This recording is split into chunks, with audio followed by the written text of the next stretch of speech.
The words we speak to ourselves are not just fleeting thoughts. They are electrical signals traveling through a network of neurons that respond and adapt to repetition. Every time you say something, whether encouraging or self-defeating, you're firing certain circuits in your brain. Over time, the circuits that get used more frequently become stronger through a process called long-term potentiation. This means that your habitual thoughts literally carve out physical pathways in the brain. If you keep telling yourself you're not good enough, your brain learns to believe it. But the same is true for positive reinforcement. Confidence can be wired through consistency. This isn't about pretending or lying to yourself. It's about choosing the thoughts that build rather than break. The most influential person in your life is the voice inside your head. Training that voice to speak powerfully is a neurological strategy, not just motivation.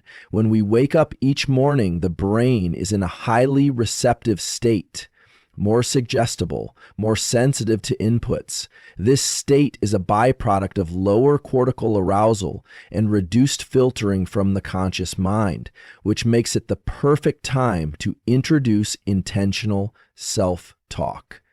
Starting the day by saying something empowering, "I am capable, I will overcome obstacles," is not a gimmick, it's a tool for setting your brain's tone. It activates circuits associated with attention, motivation, and decision-making, particularly in the prefrontal cortex. This part of the brain is responsible for future planning and regulating emotions, so feeding it purposeful language has downstream effects on behavior. Positive self-statements are like setting the coordinates for your day. When the destination is clear, the brain can align its systems, cognitive, emotional, and physiological, to support that direction. You are programming the GPS of your life with words, and the earlier in the day you do it, the more powerful the effect. There's a principle in neuroscience, often summarized as neurons that fire together, wire together. When you repeat a thought, especially with emotional intensity, you increase the likelihood of it becoming automatic. That's how habits are formed. Not just in behavior, but in mindset. If you constantly think, "I'm always anxious," your brain becomes more efficient at generating that state. But if you start telling yourself, "I can stay calm under pressure," even if it feels unfamiliar at first, your brain begins laying down new pathways. These aren't instant changes. Think of them like carving a new trail through a forest. With each repetition, the path gets more defined, the resistance lowers, and eventually it becomes your default route. The brain doesn't care if the thought is true or not, it responds to frequency. The more often a message is sent, the stronger it becomes. This gives you tremendous power to shape your own mental landscape. Emotions are often considered spontaneous, but they are deeply influenced by thought patterns. When you tell yourself, "I'm not ready," or "I can't handle this," you're triggering stress circuits in the brain. These statements activate the amygdala, which in turn sets off physiological responses like increased heart rate and tension. But when your self-talk shifts to, "I've done hard things before," or "I can figure this out," you signal the brain to down-regulate fear and engage the executive centers. That change allows you to access problem-solving, creativity, and calm, states associated with the prefrontal cortex. You are literally steering your emotional response through language. This is especially powerful during moments of uncertainty or challenge. Instead of letting emotion dictate your actions, you're training yourself to guide emotion through intention.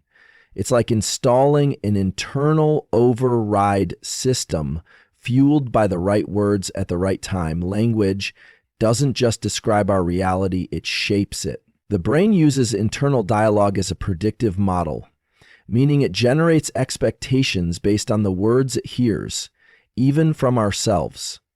If you constantly say, "I always mess up," your brain starts anticipating failure and prepares you for it neurologically and emotionally. But if you say, "I'm learning and improving every day," the brain shifts into a growth orientation. This orientation influences how you interpret feedback, how you recover from setbacks, and how much risk you're willing to take.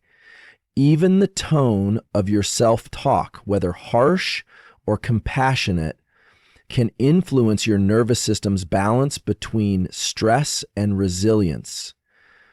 You have the ability to coach yourself toward a better version of who you are just by altering the script in your head. It's not about denying difficulties, it's about choosing the mental frame that gives you the best chance to grow through them. Think of your inner dialogue like the software that runs on the hardware of your brain. You can't always change your environment immediately, but you can change how your system processes it. That shift often begins with what you say to yourself when nobody's listening. When the pressure is high or the stakes are real, those internal scripts are what take over. If you've trained your brain with thoughts like, I stay grounded under pressure, or I thrive in uncertainty, those words become reflexes. They're not wishful thinking. They're rehearsed responses. Just as athletes train muscle memory through repetition, you can train thought memory.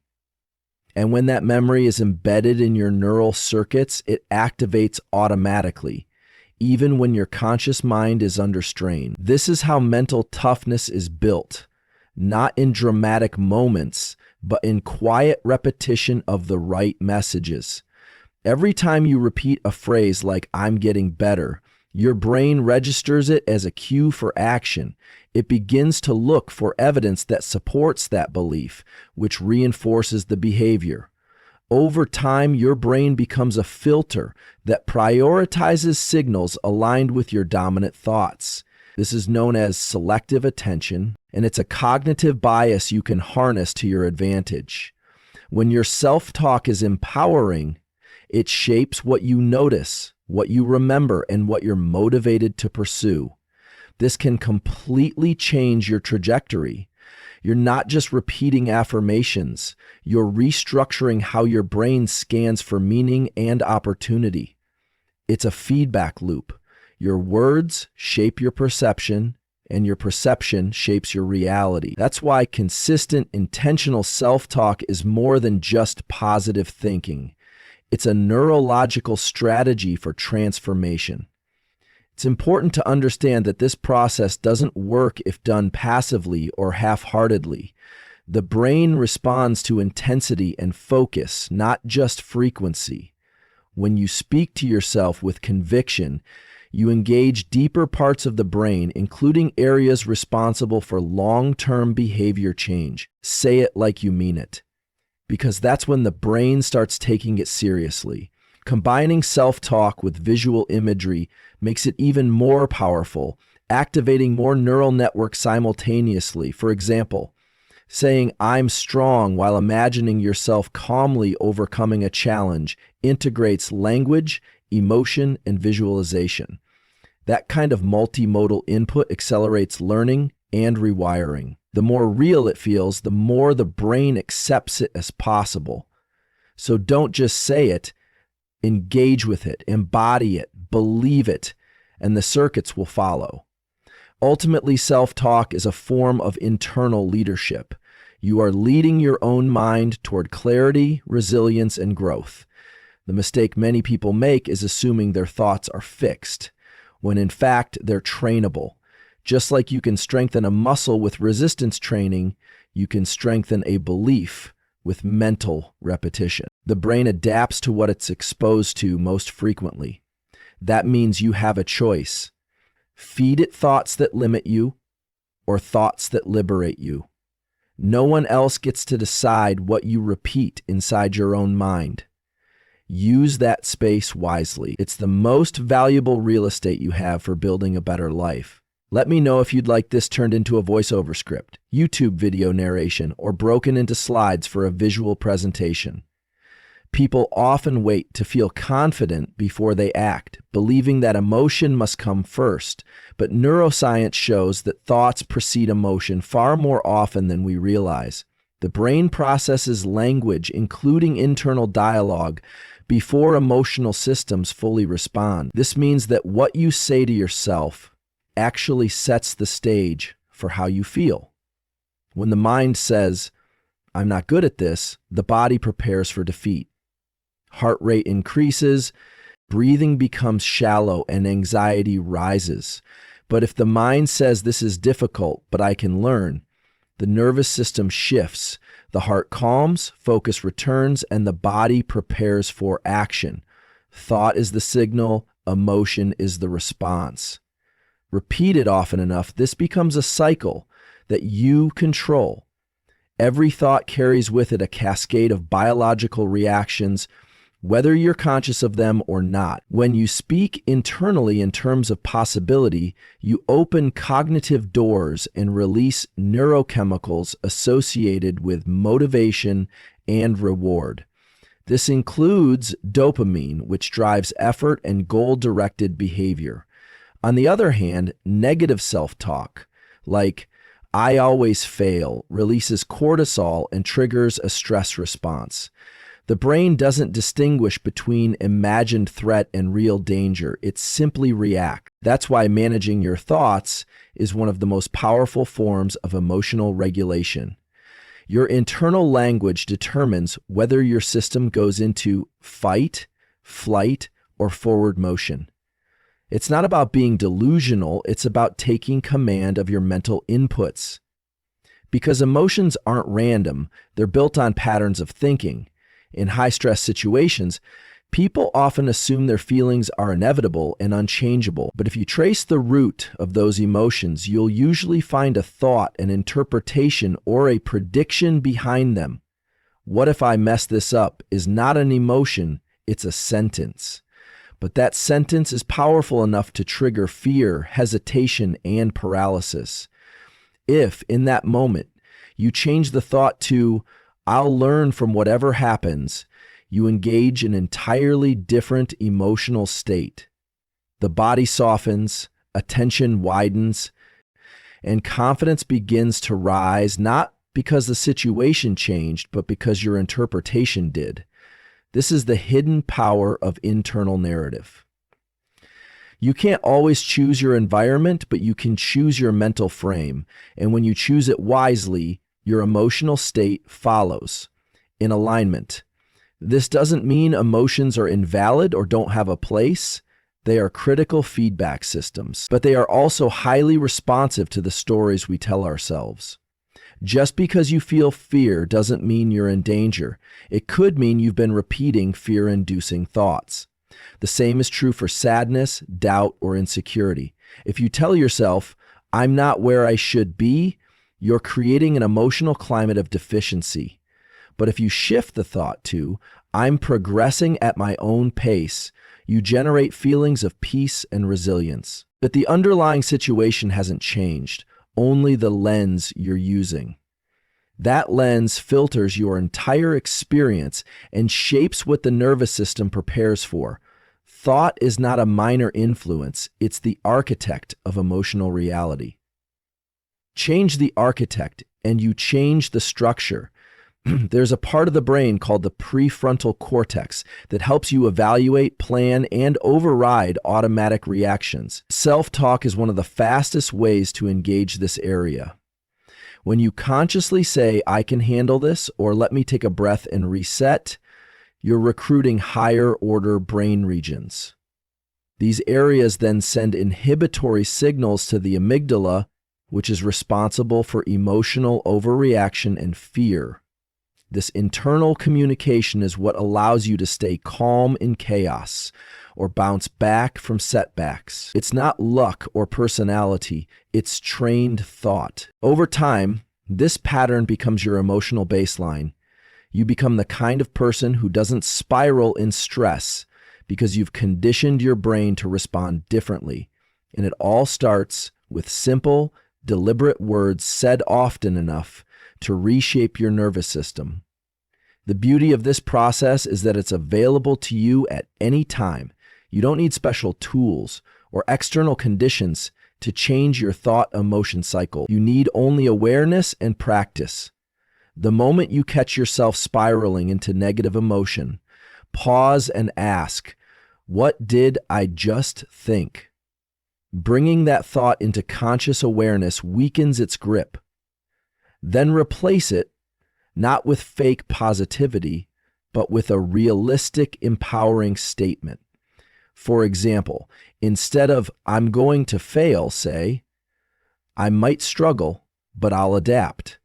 That shift reroutes your physiology, brings you back to focus, and keeps your system out of fight or flight. Do this enough times and you start building emotional muscle. One thought at a time, you're rewiring how you react to life. Many people talk about mindset as if it's just a belief system, but it's actually a reflection of neural programming. If your thoughts are dominated by fear-based language, your emotional tone will match that fear. If your self-talk is laced with courage, persistence, and perspective, your emotions will reflect strength. The inputs you give your brain become the outputs your body experiences. This means the simplest statement, repeated regularly, can carry life-changing power. I can keep going. I can adjust. This doesn't define me. These are more than words. They're codes for accessing internal states that support your goals. Don't wait for emotion to lead your thinking.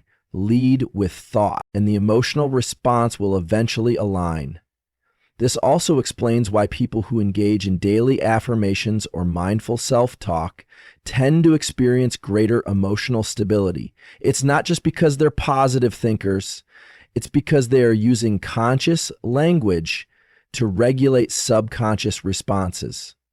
When you do this consistently, you build what's known as cognitive emotional integration. This allows your thoughts and emotions to work in harmony rather than conflict. You stop being driven by every mood or mental impulse. Instead, you become someone who can experience an emotion without being overwhelmed by it. This is the foundation of emotional intelligence and self-control. And it starts not with changing how you feel, but with changing how you think in moments that matter. Of course, this is not always easy. Your thoughts may default to fear, doubt, or comparison, especially if those patterns have been reinforced over years. But that doesn't mean they're permanent. Neuroplasticity ensures that change is always possible. Every time you replace a disempowering thought with a constructive one, you're weakening one neural pathway and strengthening another. That's the biological mechanism of change. You may not see results instantly, but consistency builds momentum. Eventually, the thoughts that once felt forced become natural. The emotions that once controlled you become signals you can interpret and respond to. This process isn't magic, it's mental conditioning. And like any form of training, it works if you work it. The key is to remember that emotion is not the driver, it's the passenger. The driver is thought, and that means you are in control of the direction. Even when you feel overwhelmed, scared, or unmotivated, the door to change is one internal sentence away. One new thought can disrupt the loop and give you a chance to act differently. That's your power. Not the ability to eliminate emotion, but the ability to lead it. Speak to yourself like someone you trust, someone who guides you through difficulty. Over time, your brain will learn to follow your voice. And where that voice goes, your feelings and your future will follow. Identity isn't something you're born with, it's something you build. Most people assume they need to feel different before they can act differently, but it's the opposite. Repeated action and thought come first. Identity follows as a result of those repetitions. When you consistently say or do something, your brain begins to integrate it as part of who you are. This is the foundation of habit formation at the neurological level.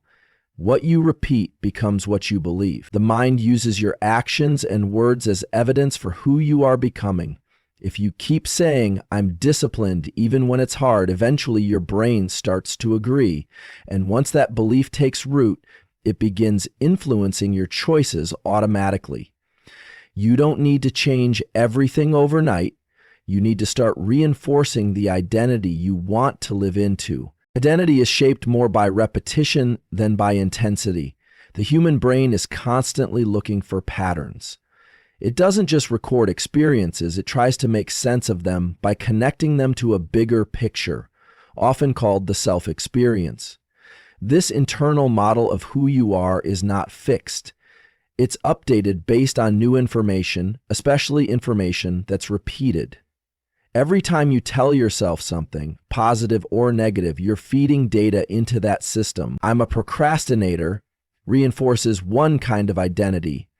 I follow through even when I don't feel like it reinforces another. Eventually, your behavior begins to align with the version of yourself you reinforce the most. This is why what you say to yourself matters as much as what you do. Your thoughts aren't just reflections of who you are. They're tools for shaping who you're becoming.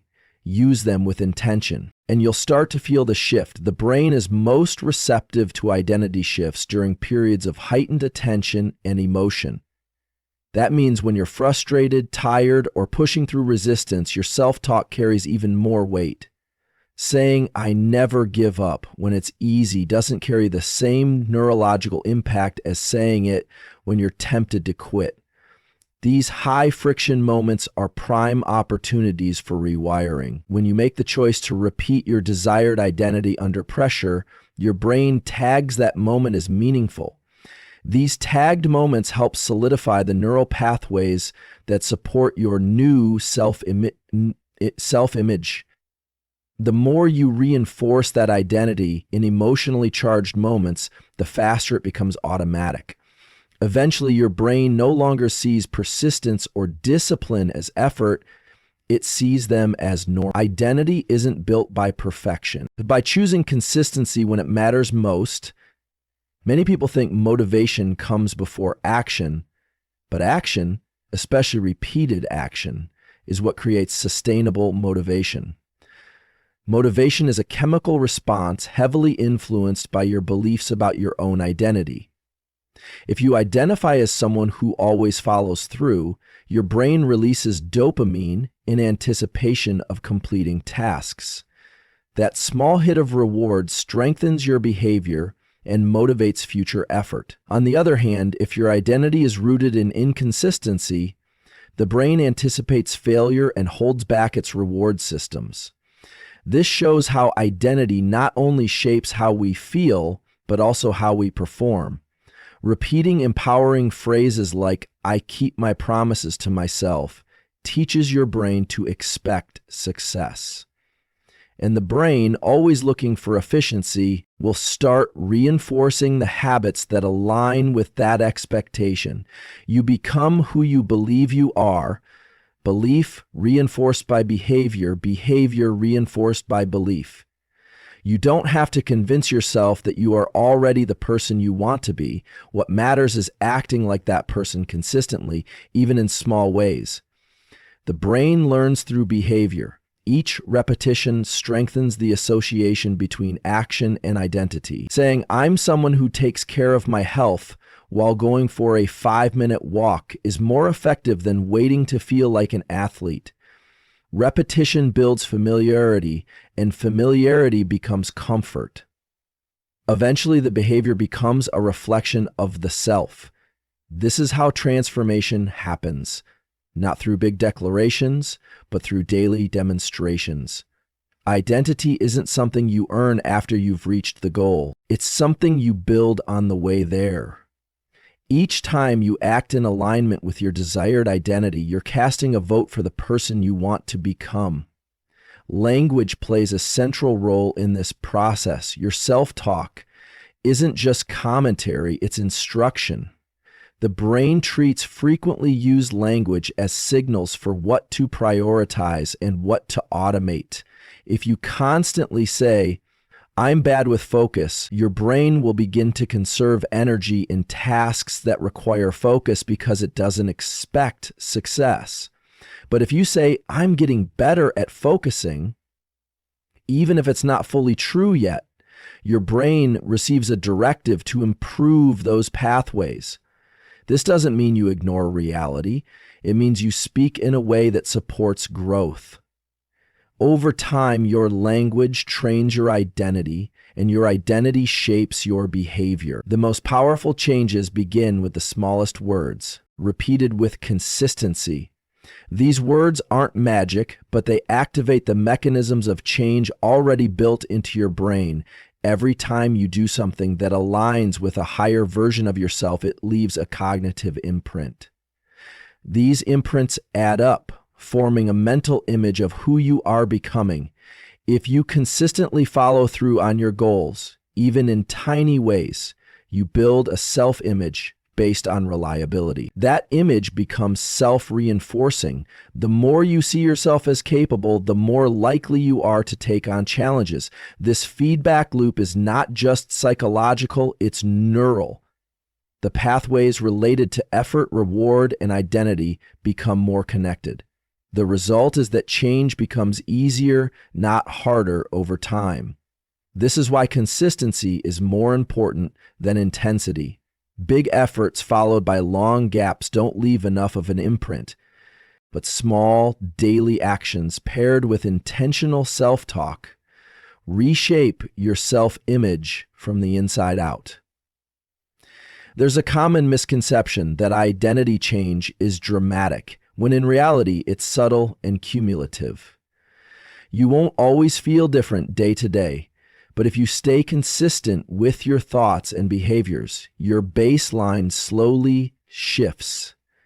What once felt like effort will start to feel natural. What once felt like discipline will start to feel like who you are. This transition is the result of repetition, of reinforcing the same message until your brain no longer questions it. Think of it like learning a new language. At first it feels awkward and foreign, but with daily practice, fluency builds. Identity works the same way. You practice being the person you want to become until it no longer feels like practice. It just feels like you. The challenge most people face is not lack of potential, but lack of consistency. They start with enthusiasm, but stop when they don't see immediate results. What they fail to realize is that every repetition counts, even when it feels small or insignificant. The brain is always recording, always adapting, always learning from what you do and say. If you show up daily with even a little intention, change becomes inevitable. The compound effect of repetition is what transforms effort into identity. There are no wasted days if your direction is aligned. You don't have to be perfect. You just have to be consistent enough to let the brain do what it's designed to do. Adapt to what you repeat. You are not stuck. You are not static. You are programmable. Your brain is capable of remarkable transformation through consistent reinforcement of thought, behavior, and belief. No matter how long you've believed a limiting identity, it can be rewritten, not in a single moment, but through many small, deliberate choices stacked over time. Say it, act on it, repeat it, until it becomes who you are. Identity is not what you claim at the finish line. It's what you practice on the journey. And if you stay consistent with who you want to be, your brain will catch up and your life will reflect it. The human brain is naturally wired to scan for problems. This is a survival mechanism. It evolved to detect threats, anticipate danger, and focus on what could go wrong. While this kept people alive in the past, today it can create chronic stress, anxiety, and dissatisfaction. Gratitude acts as a powerful counterbalance to this bias. When you focus on what's working instead of what's broken, you literally train your mind to see life through a different lens. This shift isn't imaginary. It changes the way neurons fire and connect. What you consistently focus on becomes your mental filter. And gratitude refines that filter to notice more of the positive. It's not about ignoring reality, but expanding your awareness to include joy and possibility. This daily habit changes what your mind considers important, and over time, that shift in focus becomes who you are. Gratitude activates specific regions in the brain associated with emotional regulation and reward. When you reflect on something you're genuinely thankful for, areas like the prefrontal cortex and the ventral striatum light up. These are the same regions involved in motivation, decision-making, and feeling connected.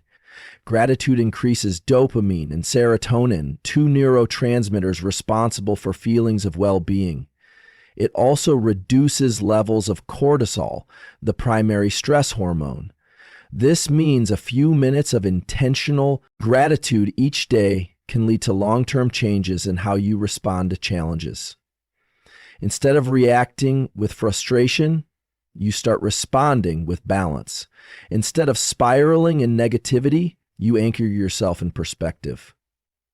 Gratitude doesn't erase difficulty, but it strengthens your mind against it. It gives you mental armor without hardening your heart. Practicing gratitude daily is like tuning your mental radar to scan for what uplifts you. The more often you do it, the more sensitive your brain becomes to positive cues. This is the principle of neuroplasticity, the brain's ability to rewire itself based on repeated experience. If you only dwell on what's missing, your brain will keep pointing out lack. But if you train it to recognize abundance, even in simple moments, it shifts where your attention automatically goes. You begin to notice the kindness of a stranger, the warmth of sunlight, the stability of breath. These small recognitions create a powerful emotional baseline. Life starts to feel fuller, even if nothing external has changed. That's the magic of gratitude. It doesn't require new conditions, only new awareness. And from that awareness, contentment grows. There is a direct link between what you focus on and how you feel. When your attention is consumed by problems, your emotional state mirrors that stress. But when you redirect your thoughts toward what's going well, even in moments of tension, you shift your inner state. Gratitude doesn't have to be dramatic to be effective. You can be thankful for clean water, a supportive friend, or the fact that you're still trying despite setbacks. These acknowledgments ground you in the present moment, and the present is where clarity lives. It's hard to spiral when you're grounded. Gratitude becomes your anchor, one you can access anytime, anywhere. This isn't about pretending everything's okay. It's about remembering that even when things aren't, there is still something worth valuing. When practiced consistently, gratitude changes your default mental setting. Instead of waking up and immediately thinking about what's wrong or what you lack, you start noticing what's right. This rewiring can influence your choices throughout the day. You may become more patient, more generous, and more motivated, not because circumstances are easier, but because your mindset is stronger. The lens through which you view life becomes clearer, sharper, more balanced. And as your mindset improves, so does your emotional resilience. You become less reactive and more intentional. You start to carry calm in chaos, not by force, but by habit. That's the kind of shift that happens when gratitude becomes part of your identity, not just an occasional practice. It becomes how you lead yourself through life. Gratitude also improves relationships, not just with others, but with yourself. When you consistently acknowledge what you appreciate, you train your mind to see value instead of flaws. This is especially powerful in how you view your own journey. You stop criticizing yourself for where you aren't and start appreciating how far you've come. That shift softens your inner dialogue and builds self-respect. When you respect yourself, you're more likely to make choices that serve you long-term. And when you express gratitude to others, you build trust and emotional closeness. Gratitude expressed out loud activates mirror neurons in others, reinforcing empathy and connection. It's a cycle of mutual reinforcement. The more appreciation you give, the more you receive in emotional returns. Gratitude is not just an internal practice. it ripples outward. Many people misunderstand gratitude as something you practice only when life is good, but its real power shows when things are hard. In those moments, gratitude is not naive, it's strategic.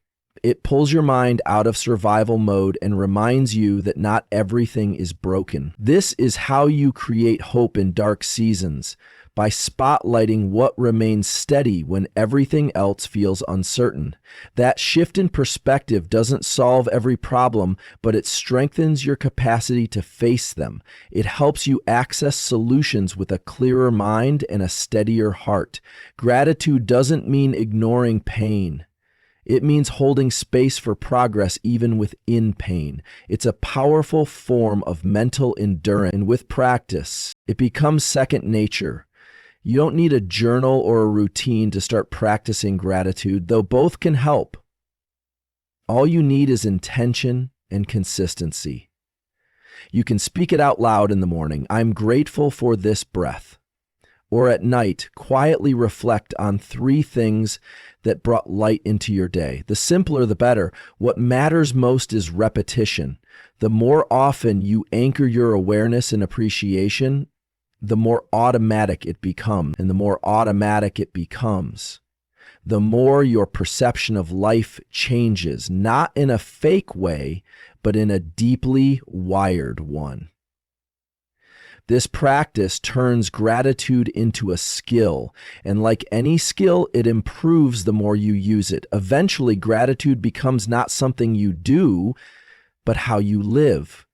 Over time, people who practice gratitude regularly report higher levels of joy, deeper relationships, and better sleep. That's not coincidence, it's physiology. A brain trained to focus on the good is a brain that sleeps more peacefully, works more effectively, and heals more quickly. This doesn't mean everything becomes easy. It means you become better at carrying what's hard. You're less likely to be hijacked by fear or overwhelmed by comparison, because you've taught your brain to see your life through a wider lens, not just what's missing, but what's already meaningful. This is what long-term mental fitness looks like, the ability to hold both struggle and gratitude in the same breath. And that ability changes everything about how you live, lead, and grow. Gratitude is not passive. It's a proactive shift in how you engage with life. It's a decision to train your mind to see possibility, even when problems try to dominate your view. This daily mental training creates a more resilient, optimistic, and focused version of you. The more you practice, the less you need to force it. Gratitude becomes embedded in your identity, influencing not just how you feel, but how you show up in the world. It shapes your mood, your energy, your language. And most importantly, it shapes your future, because where your focus goes, your reality follows. So train that focus with care. Plant gratitude daily and watch your inner world transform.